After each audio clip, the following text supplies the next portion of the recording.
Salut YouTube, on se retrouve aujourd'hui pour une nouvelle vidéo qui va être le book haul de mes achats du mois de février. Janvier avait été un mois plutôt très raisonnable par rapport à mes habitudes. Février est toujours raisonnable, je trouve, mais on sent que ça commence à se dégrader. Donc est-ce que mars, ça va être le mois de l'apocalypse? Je ne sais pas.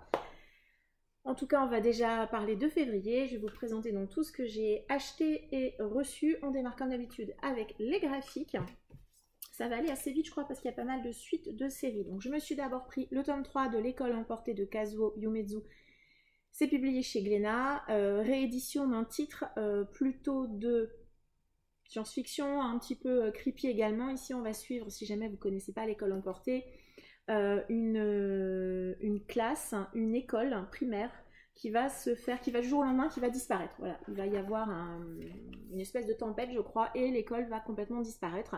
Et on va suivre tout ce qui se passe dans cette école, dans l'endroit dans lequel ils ont été transportés. Pourquoi y sont-ils? Que va-t-il se passer? Où sont-ils? Voilà, c'est une série que j'ai déjà lue, que j'avais beaucoup aimé et que je ne peux que vous recommander.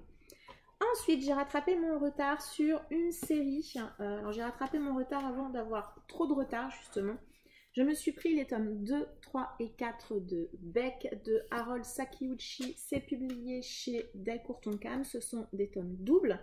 Donc, le tome 2 est rouge, le tome 3 est rose et le tome 4 est jaune. Donc, j'ai lu le tome 1 en décembre avec Dorian, Monsieur Cabric.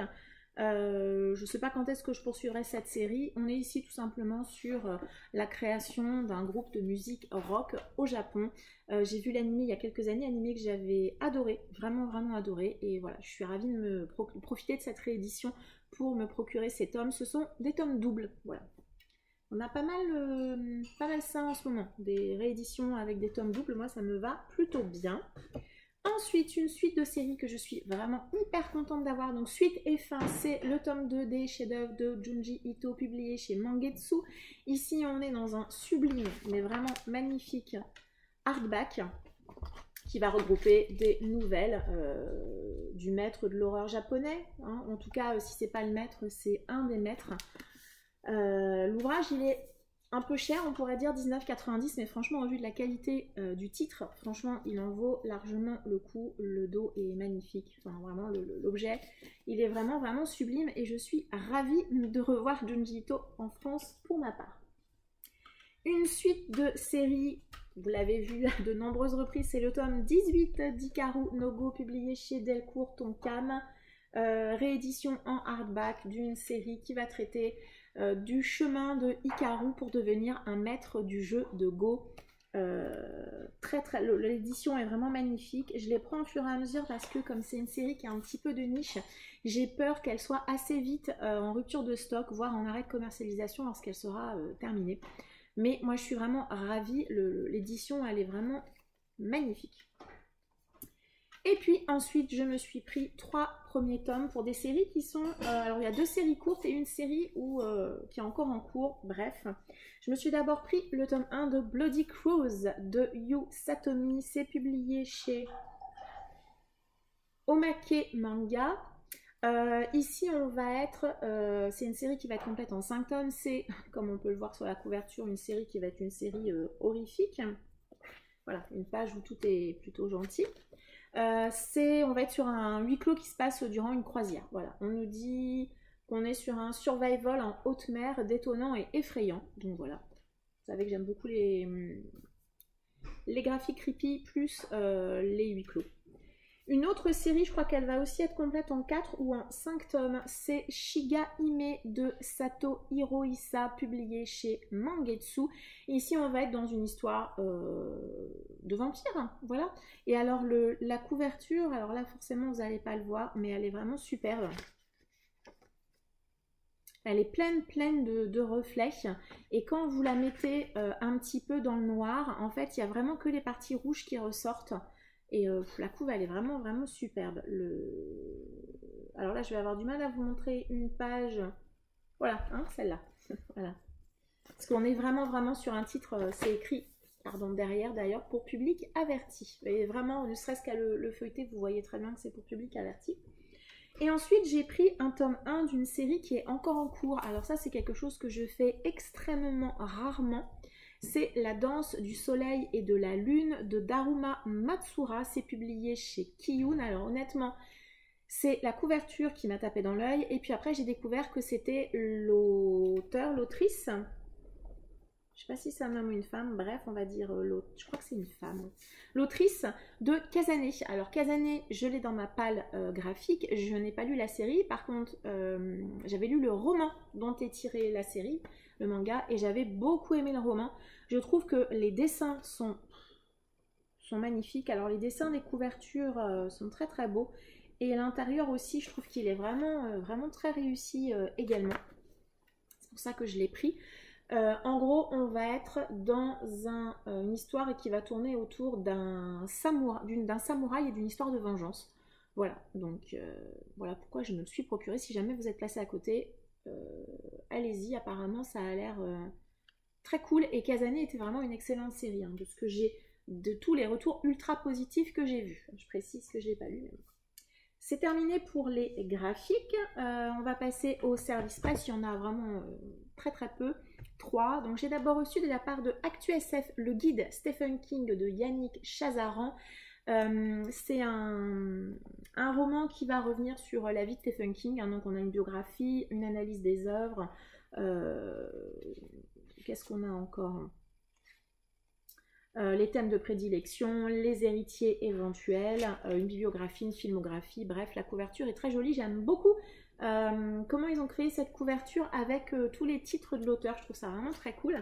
Et je ne vais pas spoiler, mais je vous invite fortement à nous rejoindre sur le groupe Un King par mois ensemble sur Facebook. Il y aura peut-être une petite surprise autour de ce titre. Je dis ça, je dis rien. Ensuite, les éditions critiques m'ont envoyé leur dernière parution là que je vais lire tout prochainement, c'est Les naufragés de l'Institut Fermi de André David. Alors comme la couverture vous le laisse un petit peu deviner, on va être sur une histoire de voyage dans le temps. J'en sais pas beaucoup plus, on est au 24e siècle. L'Institut Fermi envoie des agents au 19e siècle afin d'influencer le cours de l'histoire pour résoudre entre autres le grand paradoxe de Fermi et ainsi éviter que l'humanité ne s'autodétruise. Le voyage dans le temps, je trouve c'est toujours un petit peu casse-gueule, ça passe ou ça casse, j'espère que ça va passer, j'espère aussi que ça ne sera pas trop hard SF pour moi. Jusqu'à présent, ce que j'ai lu de chez Critique, c'était la science-fiction tout à fait accessible, donc j'espère que ça le sera encore. J'aime beaucoup ce qu'il propose, donc voilà. Et je vais le lire tout début mars, celui-ci, c'est prévu. Ensuite, de chez ActuSF, j'ai également reçu ce très très bel objet qui est la réédition dans leur collection un petit peu collector du Moineau de Dieu de Marie-Doria Russell, donc une édition en hardback avec un petit marque-page en tissu. Voilà, le Moineau de Dieu. Je ne sais pas si vous en avez déjà entendu parler, en tout cas cette édition est vraiment magnifique. Enfin, tous les titres qui sont réédités dans cette collection sont vraiment superbes. Le seul inconvénient, c'est que c'est une briquette. J'avais oublié que c'était un livre aussi gros, 580 pages. Voilà, ça y est. Allez, tout de suite, on va pas lire tout de suite celui-ci. Ensuite, on va passer au titre que j'ai acheté en kiosque. Donc, je poursuis les deux collections qui sont Les Maîtres du Fantastique et la collection Sherlock Holmes. Dans Les Maîtres du Fantastique, 4 titres. On rejoint ma palle. Donc on a d'abord un Edgar Allan Poe, j'espère que ça sera une meilleure réussite que le titre que j'ai lu la dernière fois, je l'espère. C'est un autre recueil de nouvelles contenant cette fois-ci le scarabée d'or et d'autres histoires extraordinaires. Un titre de Bram Stoker que je ne connaissais pas du tout, alors là pour le coup une thématique bien glauque, Le Repère du Ver Blanc. Alors je crois que c'est... Est-ce qu'il y a d'autres nouvelles à l'intérieur? Oui, il y a également quelques autres nouvelles à l'intérieur. Pourquoi pas. Un titre de Wells avec une couverture encore une fois vraiment très spéciale. La nourriture des dieux. Je crois que c'est un roman unitaire, il n'y a pas de nouvelles. Et un titre que je ne connaissais pas du tout, je connaissais que l'adaptation en bande dessinée, c'est Le Vagabond des étoiles de Jack London. Une couverture un peu onirique. Voilà, alors je ne sais pas si vous connaissez ce titre, j'avoue que avant de découvrir Jack London dans Les Maîtres du Fantastique, je ne savais pas du tout qu'il avait écrit des titres un petit peu, oui, un petit peu fantastique, voilà, je ne connaissais pas du tout. Et Le Vagabond des Étoiles, moi j'avais vu la bande dessinée, j'ai pas lu le texte à l'origine, donc j'espère que ça va me plaire. Et ensuite dans la collection Sherlock Holmes, j'ai pris 2 nouveaux titres. Donc il y a d'abord L'Escarboucle Bleu, donc toujours... je suis vraiment fan de ce qu'ils ont proposé, ce qu'ils proposent dans cette édition. Et on a voilà, régulièrement des illustrations. Alors il y a d'autres nouvelles à l'intérieur de ce texte. Hein. Il n'y a pas que l'escarboucle bleu. Et tac, Un scandale en Bohème. Toujours une histoire de Sherlock Holmes. Et alors celui-ci, c'est pareil. C'est un recueil de plusieurs nouvelles de Sherlock Holmes. Toujours illustré avec... voilà. J'adore. Je suis vraiment assez fan de cette édition et je pense que quand ça va être côte à côte dans la bibliothèque, ça va être absolument super. Détail futile, s'il en est, on est bien d'accord. Ensuite, je vais passer, on va commencer par quoi? On va commencer par les grands formats. Alors, j'ai fait une pile de grands formats, j'ai mélangé le neuf et il y a un petit peu d'occasion, j'ai un petit peu craqué. Je me suis d'abord pris le 3e tome d'Anne de Redmond de Lucie Maud Montgomery, publié chez Toussaint Louverture. Je les prends uniquement quand je les tombe dessus en librairie. J'ai pas forcément envie de les commander parce que j'ai pas envie qu'ils soient abîmés. Voilà, magnifique édition. Je l'ai acheté sous plastique et je la laisse sous plastique. Je la sortirai que quand je la lirai. Ensuite, je me suis trouvé une petite trilogie sur Vinted. Alors, je ne sais pas si vous connaissez, c'est une série qui est sortie chez Amazon Crossing. C'est The Paper Magician, je sais pas trop, de Charlie Holmberg, donc chez Amazon Crossing. Donc c'est une série en 3 tomes. Il faut savoir que les livres neufs coûtent 9,99 €. Donc ça, c'est le tome 2 et ça, c'est le tome 3. C'est une série de fantasy assez courte et l'idée me plaisait beaucoup parce qu'en fait, ils utilisent le papier comme outil, entre guillemets, pour se battre. On va suivre une jeune demoiselle qui va démarrer un apprentissage pour maîtriser le papier, créer des objets avec, des choses comme ça. Et l'idée me plaisait beaucoup, j'ai pas souvenir de l'avoir vu beaucoup en fantasy ou en fantastique. Donc ouais, c'est pour ça que je l'ai trouvé vraiment à petit prix sur Vinted. Ils sont alors, quasiment comme neufs. Franchement, ils sont vraiment en très très bon état.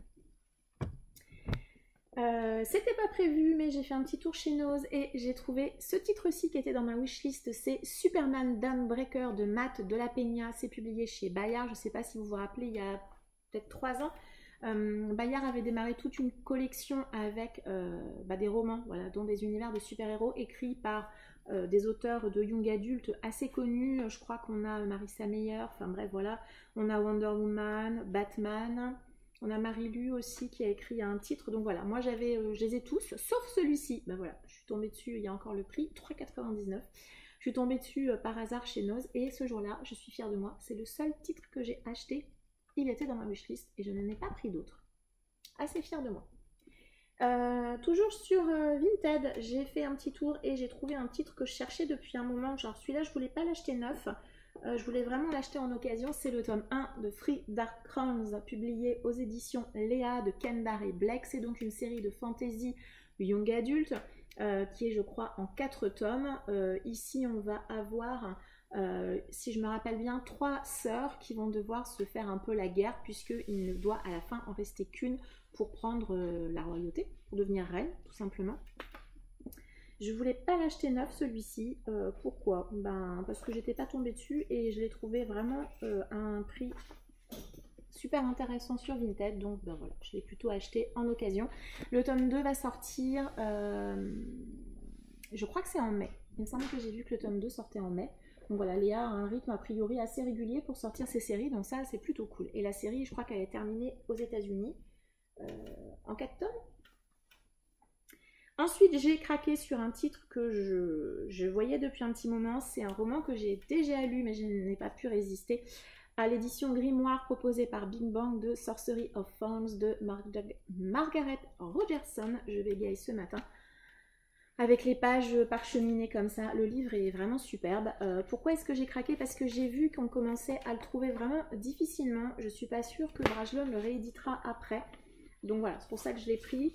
Je l'ai déjà lu, c'est un one-shot de fantasy young adulte que j'avais beaucoup aimé, qui met en scène une jeune demoiselle dans un univers où les livres sont vivants. En tout cas, ils ont la possibilité pour certains de prendre vie et même de devenir complètement fou et de se transformer en monstre.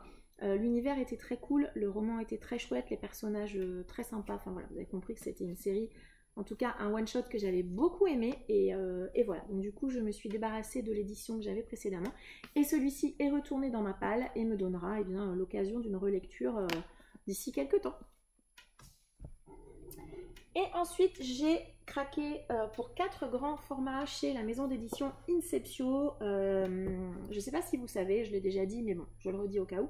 Inceptio propose sur son site de manière régulière, on va dire, des livres d'occasion. Alors, ce sont des livres qui leur sont des retours librairie, je suppose, qui sont un petit peu abîmés, qui ont des petits défauts, qu'ils ne peuvent pas vendre prix neuf. Je vais vous montrer les petits défauts qu'ils ont. Et du coup, ils proposent de les vendre souvent à moitié prix sur leur site, sachant que ce qui est très intéressant également, c'est que quand vous achetez de cette manière-là sur leur site, les droits d'auteur sont reversés intégralement aux auteurs. Donc ça, c'est vraiment plutôt cool. Et donc, j'ai trouvé 2 duologies dans le courant du mois de février. Ils avaient remis quand même un arrivage assez conséquent. Et j'ai trouvé 2 duologies complètes, donc je suis plutôt contente. Je me suis trouvé donc la duologie Utopia et Dystopia, qui est de la science-fiction. Et j'étais très contente parce qu'il me semble que cette duologie fait également partie des titres qui sont recommandés, on va dire, par Armance et Céline, de Céline Lecture et Armance Around the Corner. Elles avaient fait un live pour proposer une liste de titres qui sont très bien pour les débutants en science-fiction. Alors moi, je ne suis pas vraiment débutante, j'en ai quand même déjà lu un certain nombre.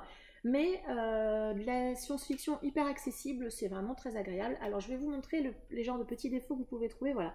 Donc là, vous avez le papier qui se décolle un petit peu, mais franchement, honnêtement, en magasin, des fois, vous en trouvez des comme ça. Hein, voilà. Sinon, pour le reste, il est impeccable. Donc Dystopia, en plus, ce sont des énormes briquettes. Alors honnêtement, je dois bien vous dire que celui-ci, je crois qu'il est un peu corné là. Mais enfin, sinon... Ah si, il a un petit... Vraiment, c'est... Voilà, il est un petit peu abîmé là. Franchement, c'est vraiment pas grand chose. Et l'autre duologie que je me suis prise, alors sur celle-ci, les titres, les avis sont un petit peu plus mitigés. Mais bon, je me dis, ça pourra faire une lecture plutôt cool. C'est, hop, celle-ci, La dernière sorcière aux yeux d'or de Lily Davini. C'est publié chez Inceptio, je ne sais pas pourquoi je vous le dis. Voilà, donc là, on est dans de la fantasy young adulte. Et alors là, honnêtement, les défauts, je vois pas trop ce qu'il a, celui-ci. Par exemple, à nouveau, il est légèrement corné ici, mais vraiment et celui-ci il est un petit peu corné derrière, il a un petit poc là, mais franchement je crois que je les ai payés 8 € pièce. Franchement c'est rien du tout. Des fois vous allez en magasin et vous les trouvez comme ça au prix normal, hein, voilà. Donc n'hésitez pas à aller sur la maison d'édition Inceptio, notamment par rapport à ça, puisque bah, voilà, ça vous permet quand même d'avoir des livres d'occasion, donc à un prix vraiment hyper intéressant. Et puis, les auteurs sont rémunérés et ça, c'est plutôt cool parce que moi, je sais que j'achète beaucoup d'occasions, même si là, j'essaie quand même de me calmer. J'ai été très sage de ce côté-là depuis janvier et février. J'essaie quand même d'acheter en occasion et quand vous achetez en occasion, on est bien d'accord que les auteurs ne sont pas rémunérés. C'est assez logique. Et on va terminer par les poches parce que oui, c'est déjà presque terminé. Alors tout d'abord, un livre que je n'ai pas acheté, qu'on m'a donné, puisque j'ai un de mes collègues de travail qui lit pas mal de romans aussi. Et en fait, c'est un roman qu'il avait en double, je ne sais pas pourquoi, mais il l'avait en double, donc du coup, il me l'a donné. C'est le dernier Brussolo, La forêt des silences, publié chez HNO Poche. C'est un thriller, honnêtement, je ne sais pas de quoi ça parle, puisque il me l'a donné. Je l'ai pris parce que c'est Brussolo. Alors lui il a beaucoup aimé et par contre j'ai vu Adeline de Bullish Bookies qui n'a pas trop aimé ce titre, mais moi comme d'habitude je me ferai mon propre avis. En boîte aux livres j'ai trouvé un titre et je crois que c'est le seul ce mois-ci. J'ai trouvé un Pocket Terror, La cache du diable de Dean R. Koontz. Alors je l'ai pris honnêtement parce que c'est un Pocket Terror et pour le nom de l'auteur aussi. Apparemment je vois derrière, enfin j'ai lu le résumé derrière, on nous raconte qu'on va suivre un homme qui va décéder pendant son transfert à l'hôpital et un médecin fou pourrait-on dire va décider de le ramener à la vie. Il va réussir à le ramener à la vie, mais a priori je pense que ça va pas forcément bien se passer pour lui après. Voilà, mais ouais, Pocket Terror, Dean Koontz, je l'ai pris et la couve elle est vraiment cool. C'est vrai que les Pocket Terror ils avaient vraiment des couves assez fun, assez cool. Un titre que j'ai pris parce que il était temps et je ne l'avais pas dans ma bibliothèque, il était temps, c'est Jessie de Stephen King, publié au livre de poche. Je l'ai déjà lu quand j'étais ado, c'est peut-être un des premiers King que j'ai lu. J'en garde un souvenir un peu traumatisant sur quelque chose en particulier. J'appréhende un petit peu de le relire. Et je vais le lire, c'est certain, dans le courant du mois de mars, puisque c'est le roman qui est la lecture commune du groupe Un King par mois ensemble. N'hésitez pas à nous rejoindre sur Facebook comme d'habitude. Donc voilà, il était temps que je l'achète. Hein. Je me suis rendu compte vraiment, genre au 15 février. Ah non, en fait, je l'ai pas dans ma palle. Il serait temps, Stéphanie, il serait temps. Ensuite, achat neuf, qui me tentait beaucoup en grand format, j'ai attendu la sortie poche, c'est L'horreur de Kill Creek de Scott Thomas, publié chez Brajlon dans leur collection Terreur.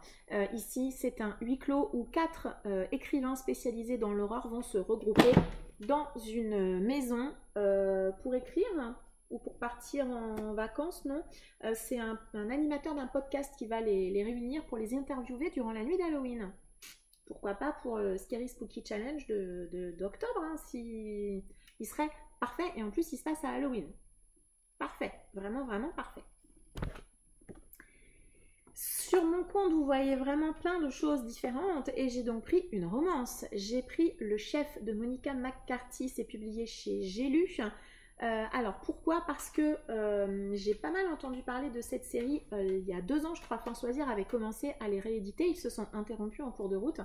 Et entre-temps, là du coup j'ai vu que J'ai lu les rééditait en tomes unitaires, du coup je crois que c'est une série qui fait 7 tomes ou 8 tomes, et j'ai cru comprendre que c'est donc de la romance historique qui se passe avec des contes écossais, que c'était une série qui était vraiment excellente.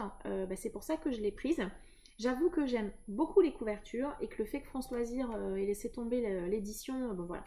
Donc voilà, j'ai pris le tome 1, j'ai déjà noté le tome 2 et tome 3 sont également prévus déjà, je les ai notés, donc je me les procurerai au fur et à mesure. C'est vrai que vous voyez peu de romances sur ma chaîne, pourtant c'est un genre que j'aime bien lire de temps en temps et il faudrait vraiment que je pense à les sortir un petit peu plus régulièrement.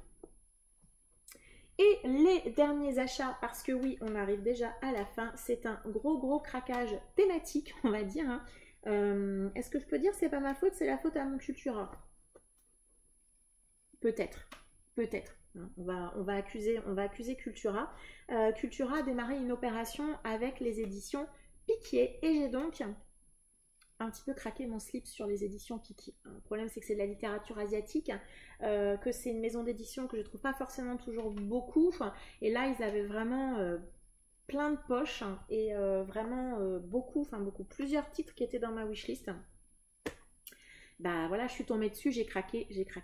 Donc j'ai d'abord pris de Yuki Inoue, Mémoire d'une geisha, donc chez Piquier Poche.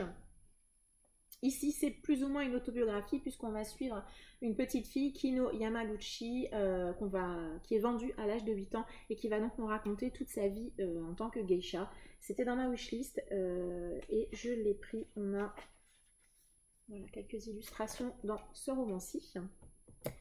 J'ai également trouvé deux romans de Edogawa Rampo. Alors je dis romans, ce sont des recueils de nouvelles puisqu'à chaque fois il y a plusieurs nouvelles. Donc là c'est le recueil contenant Mirage et puis Vermine. Tout un programme. Donc si jamais vous ne connaissez pas, Edogawa Rampo est un auteur de policier thriller japonais. Et là c'est La Chambre Rouge et là je crois qu'il y a plusieurs autres nouvelles. La Chenille, alors je suis hyper contente qu'il y ait La Chenille puisque ça me permettra éventuellement de lire l'adaptation en manga de La Chenille. Donc ça, je suis très contente. La Chaise Humaine, 2 Vies Cachées, La Chambre Rouge et La Pièce de 2 Scènes. Donc voilà, 2 petits recueils de nouvelles qui vont rejoindre ma petite collection. Je vais en avoir 2, on va peut-être pas s'emballer, d'Edogawa Rampo. Un titre, alors, qu'on a vu pas mal tourner, c'est Le Restaurant de l'amour retrouvé de Ito Ogawa. Je l'ai pris honnêtement parce que je veux découvrir l'autrice et c'est un roman dont j'ai entendu vraiment beaucoup de bien et de retours ultra positifs. Et je crois que les 3 autres titres, alors celui-ci, alors j'avoue que la couverture m'a vraiment attirée, petit roman aussi, hein, c'est de Junichiro Tanizaki, Dans l'œil du démon. À l'arrière, on nous dit que c'est un roman inédit et étrangement Hitchcockien. Ça m'a un peu attiré. Donc, on va suivre un écrivain qui reçoit un matin l'appel d'un ami, un type qui a l'air d'être passionné pour le cinéma et les romans policiers. Et ce type lui propose de venir assister à un meurtre. Donc, on va plonger dans les bas-fonds de Tokyo. Voilà. Est-ce qu'on va être un peu dans le lien, une thématique un peu snuff movie? Je sais pas. Ça a l'air d'être un roman assez court. Ça n'a pas l'air, il est court, hein, il fait 132 pages. Ouais, ça me branche plutôt pas mal. Un roman qui m'a... Alors là, les 2 derniers romans que j'ai pris, je les ai pris parce que ce sont des policiers thrillers. Alors, je dis toujours policiers thrillers parce que je sais jamais si c'est des policiers ou si c'est des thrillers avant de les lire, forcément. Donc, celui-ci, il est de Mi Jiangxiu, Pékin de neige et de sang. C'est un roman policier. Roman policier puisqu'on va suivre un lieutenant, le lieutenant Ma et son adjoint Zhu, qui vont découvrir au pied d'un immeuble le corps d'un homme avec la gorge tranchée. Donc, un homme égorgé, je suppose. Voilà, 13 jours dans une voiture à grelotter dans le froid et la neige, 13 jours à sillonner les quartiers en démolition de la capitale. Voilà, il est un petit peu plus gros que les autres. Et un autre roman policier, le dernier de ce book haul, et oui, c'est déjà terminé, c'est de Jiro Akagawa, Meurtre pour tuer le temps. Là, on a l'air d'être plutôt dans un thriller et on est à nouveau dans plus ou moins un huis clos puisque tout a l'air de se passer dans un hôtel. Les masques ne se lèveront qu'à la fin, y compris le plus inattendu, le crime comme remède à l'ennui. Voilà. Très intéressant et très intriguant. Donc j'avoue que le gros craquage neuf, il a été sur les piquets. Les piquets poche. Là, j'ai complètement craqué mon slip sur les piquets. Je dois bien le reconnaître. Voilà, ce book haul est maintenant terminé. Vous avez vu, j'ai encore une fois été presque très raisonnable, hein, vraiment. Mars, je promets rien. Hein, je promets rien sur le mois de mars. Je vais essayer d'être sage, mais je promets rien. Déjà, j'essaie d'aller très peu, voire pas du tout, chez Emmaüs et en recyclerie. Déjà, ça limite vraiment énormément mes achats, mais bon. Je ne promets rien, je ne promets rien. Comme d'habitude, n'hésitez pas à m'indiquer en commentaire si vous avez lu certains des livres qui composent ce book haul et si vous les avez aimés ou pas. Plutôt si vous les avez aimés d'ailleurs, je préférerais. N'hésitez pas à mettre un like sur cette vidéo si elle vous a plu, à vous abonner si le contenu vous correspond, à me suivre sur Instagram si ce n'est pas déjà fait. En tout cas, moi je vous remercie beaucoup de m'avoir suivi. Je vous souhaite une très agréable journée et je vous dis à bientôt. Ciao!